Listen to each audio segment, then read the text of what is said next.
Greetings and welcome aboard to the Heavy Metal Truckers. We are your hosts. I am Pincushion, that is Doppler, and this is Frosty. And in this video, we are going to be going over how to describe this.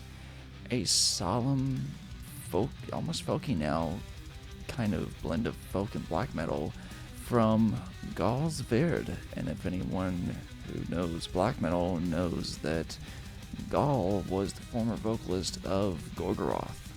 And now he has his own group, and they kind of blend soft folk along with some black metal sections. So I know Frosty hasn't heard this, and I think Doppler may have heard some of Gaahl's WYRD at some point and really enjoyed it. So we're gonna see how this goes. Don't ask me what the track is because I've already forgotten.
They had folk elements on that first record.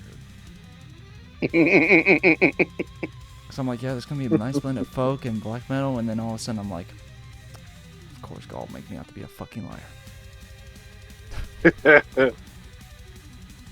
You tied that bandana too tight, that's what.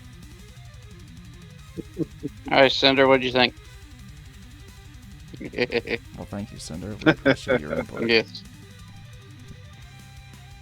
So, Doppler? I think the one thing that stuck out for me is how they used his voice to create the atmosphere.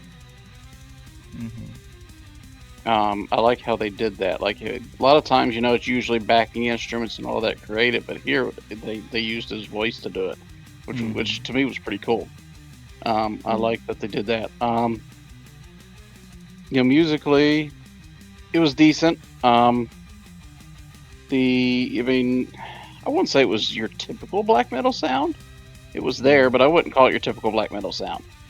No, and I can go into more on that as well. Overall, I mean, I enjoyed it. I liked a lot of the riffs that were in it. Poor drummer was probably tired after it with all the dang blast beats almost all the way through. And yeah, I think, like I said, though, I think my favorite part was how they used his voice to create the atmosphere of the song, though, because it gave the song. I think without it, it would have just been a pretty generic, heavy metal, black metal, death, whatever you want to call it, song. The atmosphere with his voice is what really made that song work. Yeah. For me. I'm assuming you're talking about like when he was like kind of wailing The with his whole voice. thing. Like the whole way through his voice, the way he sang, like the gothic tones to it versus the high pitch. Yeah, the tone of his voice, the whole thing, like the whole way. Yeah. I'm sorry, Sinner. Yeah, I would. I'd probably listen to this one again. I enjoyed the double bass on it. Like you said, the drummer had to have been tired at the end of this. I really enjoyed the part where he started to wail with his voice, like kind of to, like a wave, to kind of complement the guitar and all that. The riffs were nice. I enjoyed the fact that it had like this kind of gothic tone with his the deeper vocal. Definitely enjoyed that. Maybe the reason why I didn't, why I enjoyed it so much is because it didn't have that like you had said, Doppler. It didn't give off of that like typical like black metal vibe. So I mean, I enjoyed it. It was nice. So I definitely thoroughly enjoyed this, and not necessarily just because of like what it was, but more to the fact that they kind of went more not just traditional, but almost first wave of black metal. Whenever black metal got its beginnings, if you hear like some of the early Bathory or Venom records, black metal was just more heavily distorted and chaotic speed metal. Like you took Motorhead and just made it more aggressive, and you just made the vocals a lot darker and more frustrated sounding. So they kind of did go back to that with that old school like speed thrash feel, but with some of the scales known or commonly found within black metal, and I greatly enjoyed that, just because occasionally you get so involved with progressing what there is that you begin to forget what the roots of what you're doing is. And so to hear them go back to that was just phenomenal for me. I really enjoyed kind of like during their little breakdown they went doom, or like just kind of like a classic doom sound, and I really, really enjoyed that. Gaahl, his vocals are absolutely amazing, and I'm going to be very disappointed if at some point he doesn't try and do a tribute to King Diamond at this point. That'd be interesting. That would be interesting and be amazing. The Gaahl's an incredible vocalist, both unclean black metal style and more of like harmonizing what he did here. Like he has a really damn good voice. I really am looking forward because I want to say they are going to be putting out another album, and I hope they do, because I cannot wait to hear what else they have in store for this, because Gaahl has a very old school black metal mentality of allowing everything to fulfill you and become part of what it is. Not just write it, but let it fill you. To see that it's still going on even in his older years is absolutely phenomenal for me. I'm not disappointed that he didn't use any black metal style vocals in this, because I think it went better without it. Yeah, it went better without it, and especially like what he was trying to do composition wise and what he called this, it just fit better this way. So I thoroughly enjoyed this. I definitely want to hear this again. I'm always fascinated by how people progress and evolve black metal, because there's so many things you can do with this. You can make it operatic, you can make it more folk, you can make it more tribal in a sense, and it is such a great foundation for something that was an evolution of speed metal, essentially. So or even thrash, like it's it's just fascinating to me, I guess, and for a lot of us. But yeah, that'll do it for that. Do you guys have anything else to add to this? Not that I can think of. Gotcha. Nope. By the way, as far as double kick goes, more than likely the guy was doing what's called a heel toe method, and what that does is Most likely, yeah. yeah. So Yeah. he probably didn't feel a whole lot of much of anything. He just got into the groove, and he couldn't feel his legs afterwards. They went on autopilot. It's still a workout.